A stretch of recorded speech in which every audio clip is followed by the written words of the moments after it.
मित्रांनो, आजचा विषय हा जरा वेगळ्या पद्धतीचा आहे, पण फिजिक्स रिलेटेडच आहे.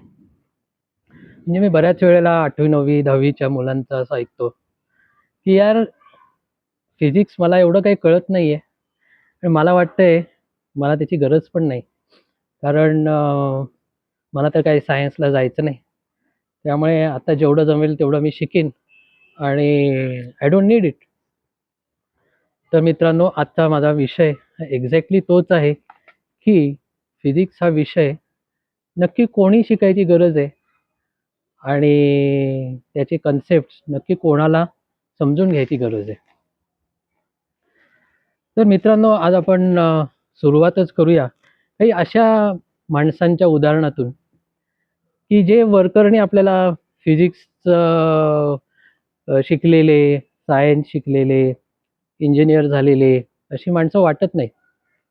पण ते फिजिक्समधले टॉपिक्स, फिजिक्समधले कन्सेप्ट यांचा वापर नक्कीच चांगले करत असणार आणि त्या वापर केल्यामुळेच ते चांगल्या पद्धतीने त्या ज्या क्षेत्रामध्ये ते खूप वरच्या लेवलला गेले आहेत, त्या लेवलला गेले असणार. तर आता तुम्ही अपेक्षा कराल की मी काहीतरी इंजिनियर्सची उदाहरणं, काही सायंटिस्टची उदाहरणं घेईन किंवा अशाच कुठल्यातरी लोकांची उदाहरणं घेईन. पण नाही, मी आज अशी काही उदाहरणं घेईन ना, त्यात तुम्हाला लक्षात येईल की फिजिक्स हा विषय नक्की कोणी कोणी समजून घ्यायची गरज आहे आणि त्याच्यातल्या कन्सेप्टची ॲटलिस्ट अवेअर असण्याची, त्यांची मूलभूत माहिती असण्याची गरज आहे. मे बी त्यांना त्याचं मॅथमॅटिक्स माहीत नसेल, फॉर्म्युले माहीत नसतील, सायन्स ग्रॅज्युएट नसतील, पण नक्कीच त्यांना ते कन्सेप्ट माहिती आहेत. म्हणूनच त्या क्षेत्रामध्ये जी लोकं, जी दिग्गज मंडळींची मी नावं घेणार आहे, ती त्या एवढ्या हाय लेवलला, एवढ्या वरच्या पातळीवर पोहोचली आहेत.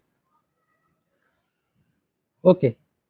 तर आजच्या माझ्या विषयाचं टायटल आहे फिजिक्स कन्सेप्ट नक्की सायन्सला जाणाऱ्यांनीच, सायन्स स्ट्रीमला जाणाऱ्यांनीच लक्षात घ्यायचे असतात. पहिलं उदाहरण घेऊ आपण. आपला जो Olympic gold medallist Neeraj Chopra, lieutenant colonel Neeraj Chopra. तर नीरज चोपडा काय करतो? भालाफेक करतो. भालाफेकीमध्ये कसं असतं, तुम्हाला थोडा वेळ पळत पळत पळत यायचं असतं, तिथं थांबायचं असतं आणि भाला जोरात लांब सोडून द्यायचा असतो. यामध्ये काय लागतं की पळत पळत आलात, एक मोमेंटम फिजिक्सच्या भाषेत तुम्ही घेतला, एका ठिकाणी तो थांबला, अक्षरशः त्या पोझिशनला तो थांबला आणि भाला रिलीज केला आणि तो भाला 80 मीटर 90 मीटर जे काय त्याचं वर्ल्ड रेकॉर्ड त्यांनी स्थापन केलंय तिथपर्यंत जाऊन पोचला. ज्याचा भाला जास्तीत जास्त लांब जाईल, बरोबर दिशेत जाईल, तो काय करणार? सुवर्ण पदक जिंकणार. तर यात नीरज चोपडाने काय केलं? त्याला काय कळलं होतं? त्याच्या कोचेसना कळलं असेल की principle of conservation of momentum. पळत पळत पळत त्यांनी मोमेंटम त्याच्या शरीराला मिळाला, तिथपर्यंत पोहोचला, तिथनं भाला टाकला आणि भाला जाऊन लांबवर पोहोचला. मग तो इंजिनियर होता का? सायंटिस्ट होता का? नाही. पण त्याला ते मोमेंटमचं फिजिक्स चांगलं कळलं होतं, म्हणून तो गोल्ड मेडल जिंकू शकतो. आता दुसरं उदाहरण घेऊ. आपला मास्टर ब्लास्टर, जगविख्यात क्रिकेटपटू, फलंदाज सचिन तेंडुलकर. सचिन तेंडुलकरनं काय? बॅट्समन, त्याला बॅट वापरायची असते. बॅटच्या पूर्ण लेन्थमध्ये कुठं बॉल लागला की तो थांबवला आणि तो तिथं थांबवल्यानंतर बरोबर समोरचा बॉल येईल आणि बरोबर समोरच्या बाउंड्रीला जाईल. म्हणजे काय की बॅटचा centre of mass, centre of gravity, whenever the motion is acted upon on the center of mass किंवा on the center of gravity, either of them, then त्या असं जेव्हा होईल, बॉल जेव्हा बरोबर त्याच्या सेंटरला येईल, तेव्हाच तो कुठलाही डिफ्लेक्शन न करता समोरच्या बाउंड्रीला जाईल. त्याला आता स्टंपाच्या बाहेर या साईडला चौका मारायचा असेल तर काय करेल? तो बॅट थोडी बाहेर घेईल आणि थोडीशी एज येईल, फार काही एज नाही येणार, पण सेंटर ऑफ राईट हां आणि त्याच्या साईडने ते जेव्हा येईल तेव्हा बॉल तिथं लागेल आणि बॉल किंवा त्याला हा चौका इकडं मारायचा असेल तर तो बॅट त्या पद्धतीने फिरवेल बरोबर. पुन्हा जो बॉल असेल तो पुन्हा कुठल्याही एजला लागणार नाही आणि बरोबर त्याला अपेक्षित असेल तिथं तो जाईल. मित्रांनो, सचिन तेंडुलकर सुद्धा सायन्स ग्रॅज्युएट नव्हता, इंजिनियर पण नव्हता, पण त्याला बॅटला बॉल कुठं लागली पाहिजे हे त्याच्या गुरु रमाकांत आचरेकरांनी शिकवलं असेल आणि त्यांनीही ते आत्मसात केलं असेल. हजारो तास प्रॅक्टिस केली असेल, पण शेवटी त्यांनी ती आर्ट, त्याची जी क्राफ्ट आहे त्यांनी ही मास्टर्ड द आर्ट आणि तो काय झाला चॅम्पियन ऑफ चॅम्पियन्स, सार्वकालिक महान गोलंदाज भारताचा सचिन तेंडुलकर. दुसरं उदाहरण अगेन नोईंग द कन्सेप्ट. तिसरं उदाहरण आपले उस्ताद झाकीर हुसेन साहेब, तबला वाजवणारे. तुम्ही कुठलेही म्हणजे हे तर खूप मोठं उदाहरण झालं, पण साधे कुठल्याही मैफिलीत येणारे शिकाऊ कुठलीही तब्बलजी बघा. तब्बलजी काय करतात, त्यांचा जो तबला असतो इथे असं, तर तो असा त्याला भोवती त्या हे असतात दोऱ्या असतात, त्याला वादी म्हणतात बहुतेक, तर त्या असतात आणि ते कुठलेही मैफिल सुरू होण्याच्या आधी तबला लावतात. असं असं असं बघा. त्याला ते त्यांच्याकडे छोटीशी हातोडीसारखं असतं, ठाक ठाक ठाक मारणार, ते ओढून बघणार तिथं त्या तबल्याच्या खाली एखादी काही त्या ताणण्यासाठी लूज करण्यासाठी त्याला आतमध्ये कंट्रोल्स असतात लाकडी, ते खाली करायचं वर करायचं आणि काय करायचं ठाक ठाक ठाक ठाक पूर्ण वेळ ते वाजवून बघतात की, आणि ते पूर्ण पूर्ण गोल जो असतो तबल्याचा, पूर्ण त्याचे जे पूर्ण फेरी फेरी प्रत्येक ठिकाणी ते वाजवून बघणार, प्रत्येक ठिकाणी तबला वाजवून बघणार, ते पूर्ण ॲडजस्ट करणार आणि मग ते बघणार की बरोबर बरोबर लागलाय का. तबला लागणे म्हणजे काय की प्रत्येक जी वादी, प्रत्येक जी त्याची स्ट्रिंग आहे ती इक्वल ताणली गेलेली आहे का. ती इक्वल ताणली गेलेली असेल तरच तबल्याचा आवाज बरोबर लागलेला असेल. त्यांनी काय केलं या ठिकाणी, टेन्शन इन अ स्ट्रिंग, ते टेन्शन इन अ स्ट्रिंग जेवढं चांगलं, जेवढं वेल मॅनेज असेल तेवढा त्यातला जो साऊंड असेल तबल्यातनं येणारा तो तितकाच चांगला असेल. म्हणजे इथं काय झालं, साऊंड कन्सेप्ट, त्यांना साऊंड चांगला कळतो, त्यांना टेन्शन ॲडजस्ट करून साऊंड चांगला येतो हे कळतं. त्यांच्या गुरूंनी त्यांना शिकवलं असेल आणि ते ॲडजस्ट करतात. ते पण मे बी सायन्स ग्रॅज्युएट नसतील, पण त्यांना साऊंड कळलं, साऊंड प्रिन्सिपल कळलं, म्हणून ते चांगलं ते करू शकतात. नंतर बासरी, सेम बासरीमध्येही कुठं किती वाजवायचं, कुठं कंट्रोल ठेवायचा आणि त्यानुसार ते हार्मोनिक्स. पुन्हा वायू, बासरी म्हणजे काय, शेवटी वायू कसा फोर्स लावायचा तोंडाने त्या तिथल्या हवेवर, सो दॅट त्यातनं वेगवेगळे सूर निघतील. तर त्यांना सा रे ग म प ध नी प्रत्येक ह्याच्यातनं निघणारे, तर त्यांना ते माहिती की साऊंड कसा आहे, हाऊ साऊंड वेव्ज वर्क, बरोबर. त्यांना साऊंड कळतोय म्हणून ते बासरी वाजवू शकतात. त्यांनी बहुतेक दरवेळेला वेवलेन, फ्रिक्वेन्सी, ॲम्प्लिट्यूड याची गणितं करत नसतील, लॅम्बडाची गणितं करत नसतील, पण दे know how the sound works, that's why they R good musicians. Okay. त्यानंतर आता आपलं एक फुटबॉलचं उदाहरण, तुम्ही क्रिकेट नसेल, तुम्ही फुटबॉल खेळणारे असाल. फुटबॉलमध्ये सुद्धा काय असतं, तो स्फिअर असतो. तो फुटबॉल खेळताना फुटबॉलला कुठं किक मारली, म्हणजे त्याच्या सेंट्रल पोझिशनला किक मारली आणि त्याच्या साईडला किक मारली तर फुटबॉल कसा जातो, how the application of force works on the ball, त्याच्यावर काय होईल, तो फुटबॉल कसा टर्न होईल, मग खालचं मैदान ओला असेल, वारा वाहत असेल, त्यानुसार तो फुटबॉल कसा जाईल हे त्यांना कळावं लागतं. त्यांना मे बी त्याची उदाहरणं त्यांना नसतील लिहिता येत, पण त्यांना कळतं की हां इथं या बॉलला मी इथनं या क्षणी, आणि चालू असलेलं नुसतं स्थिर नसतं, चालू असलेल्या बॉलला मी इकडून असा किक मारली की तो it will turn towards it's left, आणि लेफ्टला दुसरा कोणीतरी माझा साथीदार उभा आहे आणि तो ते बरोबर घेईल आणि तो गोल पोस्टला जाईल ball.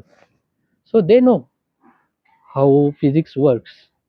In case of football. म्हणून ते काय करतात, गोल करू शकतात. That's why they are great soccer players.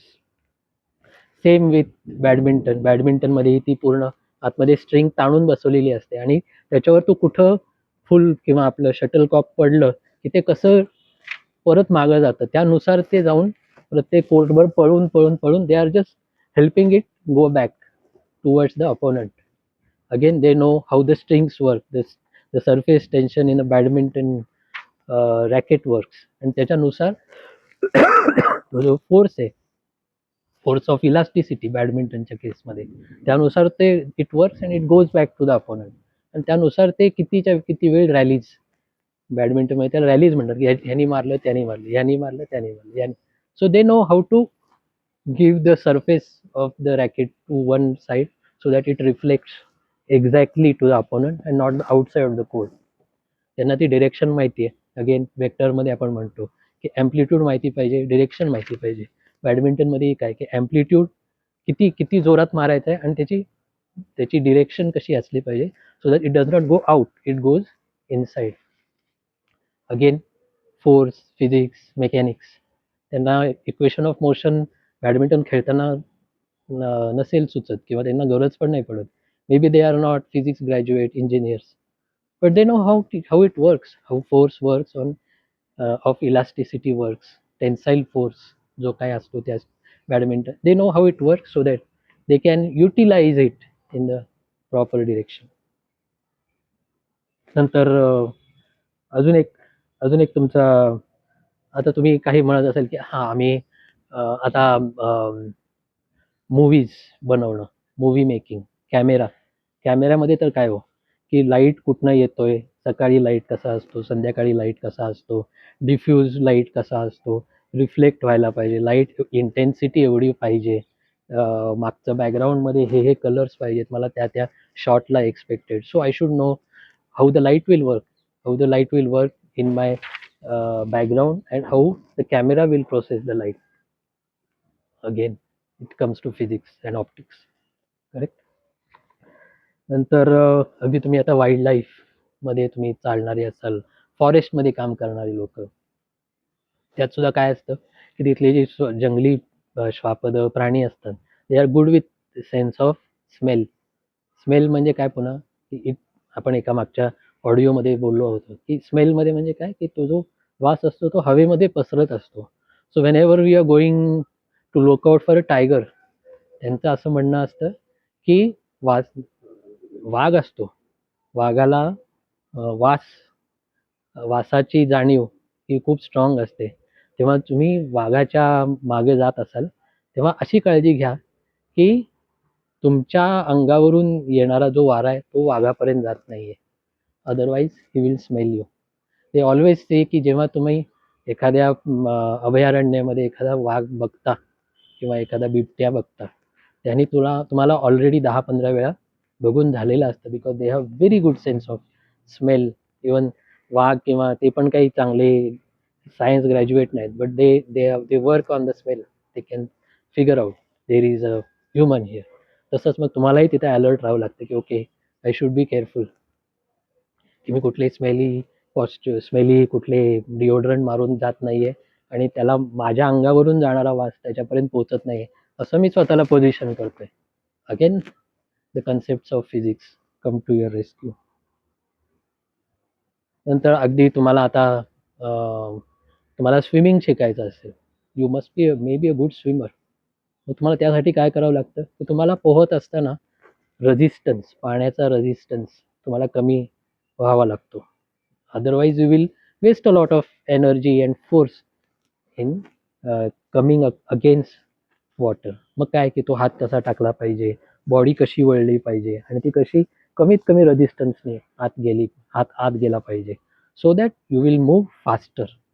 मग काय होतं परत resistance, fluids, how solids work with fluids, तो रेझिस्टन्स कसे कमी करायचा. Again it becomes a part of physics, fluid mechanics. इथंही तुम्हाला ते you may not know the equation of fluid mechanics, पण तुम्हाला ते कळावं लागतं की हां this is how it works. Again त्या ठिकाणी तुम्हाला फिजिक्सची गरज पडते. नंतर अगदी तुम्हाला आता हवेतून जम्पिंग करायचं आहे, मी एक 2 उदाहरणं घेतो, की पॅरा जंपिंग, की म्हणजे वरनं उडी मारायची पॅराशूट घेऊन आणि जमिनीवर लँड व्हायचं. त्यासाठी तुम्हाला काय लागतं, की तुम्ही कुठल्या उंचीवर आहात, त्या उंचीवर वारा किती आहे आणि मग पॅराशूट कसं उघडायचं आणि कुठं काय करायचं. तिथं तुम्ही इक्वेशन ऑफ मोशन किंवा पॅराशूटसाठीचे एरोडायनामिक्स किंवा जे काय त्याचा अभ्यास नाही, पण यू शुड नो, की हां, मग इथं मी एवढा वारा आला, की मी ते ओपन केलं पाहिजे so that the parachute takes the air under its capacity आणि मग मी त्याने हळूहळू सेफली फ्लोट करत, हवेवर फ्लोट करत खाली खाली जाईन. आणि otherwise you have seen accidents पॅराग्लायडिंगचे सुद्धा. They don't know how it works and then they will crash against something. Again, you need to know basic concepts of physics and how to make it work in the reality. Correct? तिथे तुम्ही graduate असलंच पाहिजे असं नाही, but you should have a sense of. नंतर अगदी एक मी शेवटचं आता एक माझ्या आवडीचं उदाहरण घेतो. मित्रांनो, इलेक्ट्रोमॅग्नेटिझम इलेक्ट्रोमॅग्नेटिझमच्या मी तुम्हाला स्टोरी आधी पण सांगितली असेल होती, की फॅराडे, त्यानंतर मॅक्सवेल आणि हर्ट्स या तिघा लोकांनी इलेक्ट्रोमॅग्नेटिझमचे काय म्हणतात थिअरी एस्टॅब्लिश केली from the start to end. जे फॅराडेनी लॉ किंवा ते तिन्ही एकच आहे हे त्यांनी शोधलं. नंतर मॅक्सवेलनी he gave equations of electromagnetism as a mathematician. आणि हर्ट्सनी काय केलं, की 7 PhDचा तो अभ्यास करत होता आणि त्या PhDचा अभ्यास करून मग त्याने की तो इलेक्ट्रोमॅग्नेटिझम त्यांनी प्रूव्ह केला आणि तोच लाईट आहे असं त्यांनी मॅथमॅटिकली प्रूव्ह केलं. He was a PhD in physics. पण जेव्हा त्याला विचारलं, की "बाबू, हे तू शोधलंयस ठीक आहे, पण याचा उपयोग काय?" Because he was a physicist. Correct? तो म्हणला, "नाही, माझं एवढंच होतं की जे फॅराडेनी थिअरी मांडली, मॅक्सवेलनी त्याचं गणित मांडलं, ते प्रूव्ह करणं एवढंच होतं माझं काम." पण त्याच वेळेला मी तुम्हाला मागच्या वेळी एकदा सांगितलं होतं, की there were experiments going on, की तो इलेक्ट्रोमॅग्नेटिझम म्हणजे ॲक्शन ॲट अ डिस्टन्स चालली आहे. इथं चेंज झाला, की मॅग्नेटिझम फायर अप होतंय आणि काहीतरी होतंय. त्याच्यानुसार मग लोकांनी बेल तयार केली होती. Electric bell. बेल नंतर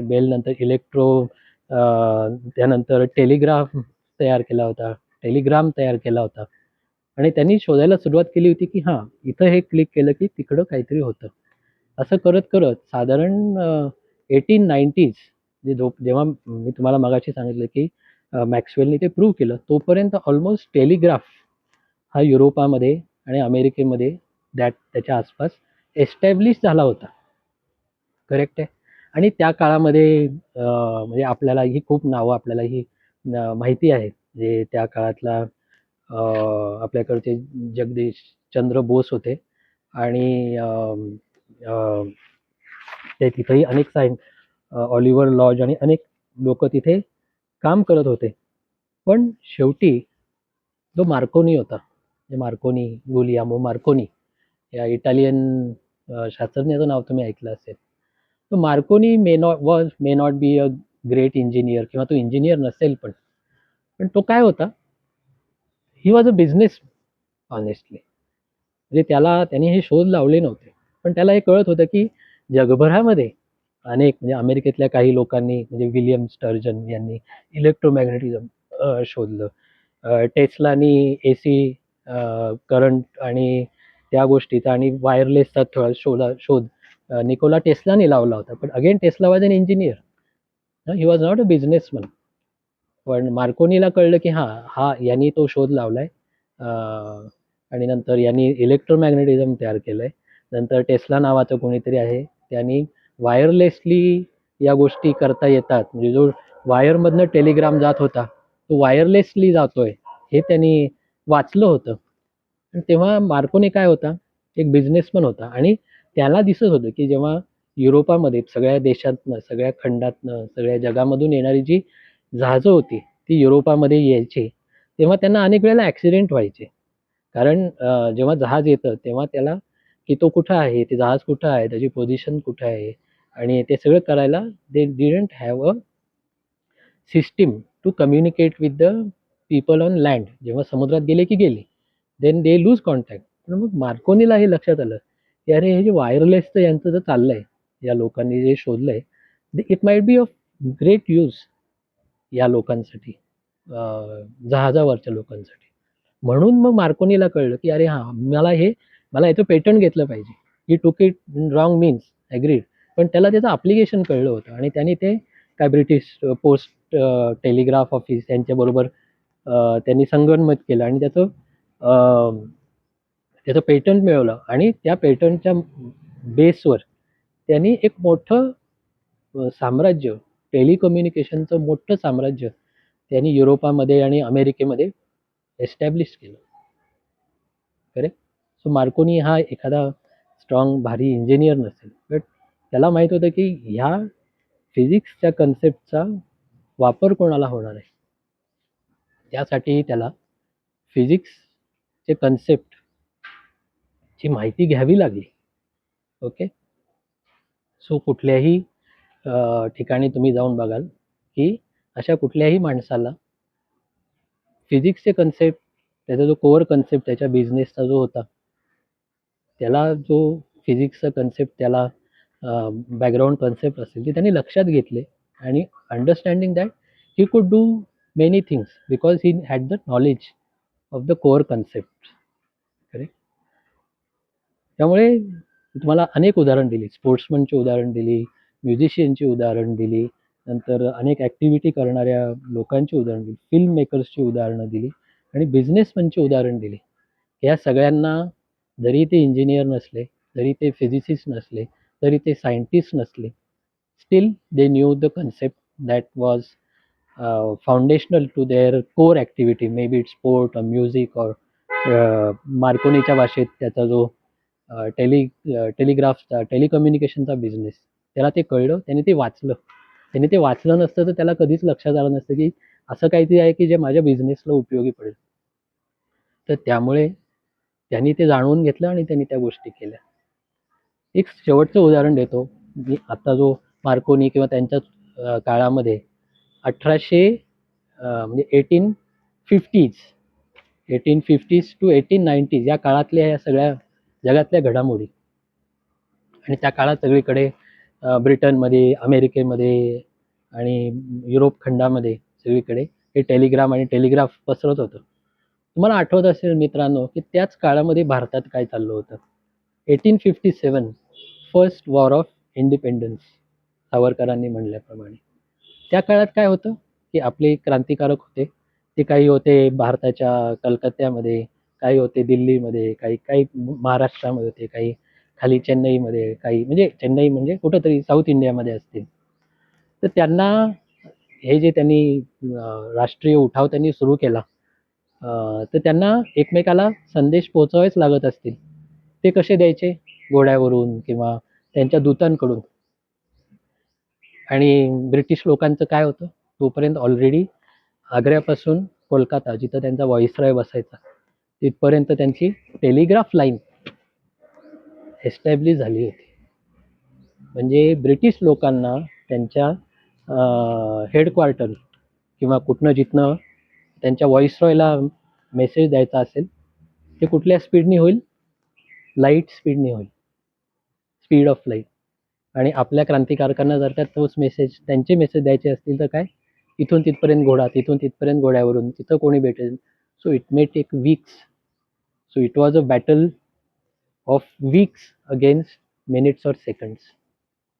आलंय लक्षात मित्रांनो. म्हणजे आपल्या क्रांतिकार, म्हणजे आपण आता इतिहासाची चक्र मागं फिरवू शकत नाही की तेव्हा असं असतं तर असं. बट प्लीज अंडरस्टँड, तिथंही आपल्याकडे त्यांच्याच तोडीचं कम्युनिकेशन मेथड, टेलिग्राफ लाईन क्रांतिकारकाची सुद्धा असती. तर त्यांचंही एकमेकाला माहिती देण्याचा, इन्फॉर्मेशन शेअरिंग करण्याचा स्पीड तेवढाच असता. The result would have been different. Ideal case बोलतोय, पण मला सांगायचा मुद्दा हाच आहे की जेव्हा जेव्हा माणसाला फिजिक्स कन्सेप्ट, त्याच्या कोअर बिझनेसची, कोअर ॲक्टिव्हिटीची माहीत असतात, त्याला त्याचं टेक्निक माहीत असतं, he is able to get optimum outcome, त्याला जास्तीत जास्त त्याचा फायदा घेऊन अपेक्षित कार्य करून घेण्याची जास्तीत जास्त शक्यता असते. म्हणून मी तुम्हाला, तुम्ही 8वीत असाल, 9वीत असाल, 10वीत असाल, कुठल्याही तुम्ही कक्षेत असाल, तुम्ही सायन्सलाच गेलं पाहिजे, तुम्ही इंजिनिअरिंगलाच गेलं पाहिजे, असं सांगण्याचा मुद्दा नाही आहे. पण जेव्हा तुम्हाला तुमच्या कोअर ॲक्टिव्हिटीशी, तुमच्या कोअर स्किलशी, कोअर बिझनेसशी संबंधित काही कन्सेप्ट समजून घ्यायचे असतील फिजिक्समध्ये, please make sure you understand the core concept. तुम्हाला मॅथ्स त्यातलं नाही कळलं, इक्वेशन नाही कळली, त्याचं गणित मे बी तितकं छान पद्धतीने सोडवता नाही आलं, it's fine. But if you understand, you will be able to do much better than what you are doing. And maybe की तुमच्या क्षमतांचा जास्तीत जास्त उपयोग करण्याची जी एफिशियन्सी आहे, ती तुम्हाला या सगळ्या कोअर कन्सेप्ट, कोअर प्रिन्सिपल्सचा वापर करून जास्तीत जास्त साध्य करता येईल. तुम्हाला आता एक फायनल उदाहरण देतो. तुम्हाला माझ्या मागे एक झाडही दिसत असेल, एक बिल्डिंग पण दिसत असेल. आता झाड हे काय आहे? सजीव आहे. मागची बिल्डिंग काय निर्जीव आहे. आता झाडसुद्धा, नारळाचं झाड आपण लावतो. नारळाचं झाड आपोआप स्वतः वाढत वाढत जातं. किती उंच होतं? आता मी almost 3rd floor, at the terrace of a 3rd floor. तिथपर्यंत माझ्या मागे एक झाड येऊन उभं आहे. किती उंच असेल? ते उगीच राहिलं का? नाही. ते जेव्हा जेव्हा उंच होत गेलं, तेव्हा त्याच्या मुळ्या सुद्धा खाली खाली तेवढ्याच पसरत गेल्या, आणि base on that it is still standing against the gravity. म्हणजे आपल्या आजूबाजूला ज्या गोष्टी घडतात, त्या सगळ्या गोष्टी, they have some relation, they have some concept, physics concept behind them, which is helping them stand tall. ते त्यांना बॅलन्ससाठी तो कुठला तरी कन्सेप्टच त्यांना मदत करतोय, आणि त्यामुळेच त्या गोष्टी आपल्या मागे स्टेबल दिसत आहेत. त्यामुळे यापुढे मी तुम्हाला म्हणेन की even if you don't want to go to science, even if you don't want to go to engineering, whichever branch you want to go to, तुम्हाला त्या कोअर स्किलशी, कोअर कन्सेप्टशी जे रिलेटेड फिजिक्स कन्सेप्ट जे असतील, ते तुम्ही समजून घेतलात, तर तुम्हालाच तुमच्या एक्सपेक्टेड फील्डमधलं जास्तीत जास्त आउटकम अचीव करण्यासाठी जी काही एफिशियन्सी आहे, ती तुम्हाला त्या प्रमाणामध्ये साध्य करता येईल. आणि सो मी तुम्हाला म्हणेन की तुम्हाला जरी कन्सेप्ट आता समजायला अवघड वाटत असले, तरी त्याच्या ॲप्लिकेशनमधून तुम्ही ते समजून घेण्याचा प्रयत्न जरूर करा, आणि त्यातनं तुम्हाला तुमच्या कोअर स्किलमधली काही ना काही इन्साईट नेहमीच मिळत जाईल. तर मित्रांनो, आज मी या ठिकाणीच थांबतो. पण मी तुम्हाला सांगेन की प्रत्येक जगामध्ये जी चालणारी किंवा स्थिर उभी असणारी जी वस्तू तुमच्या आजूबाजूला दिसेल, ती प्रत्येकच गोष्ट ही कुठल्या ना कुठल्या तरी फिजिक्स कन्सेप्ट, फिजिक्स प्रिन्सिपलमुळे तुमच्यापुढे स्टेबल दिसते. आणि तुम्हीही प्रत्येक कुठल्याही गोष्टी करत असाल, there is always some concept, there is some principle that is helping it as in being stable or being in equilibrium. So always be curious, आणि त्याचा तुम्हाला नक्कीच फायदा होईल.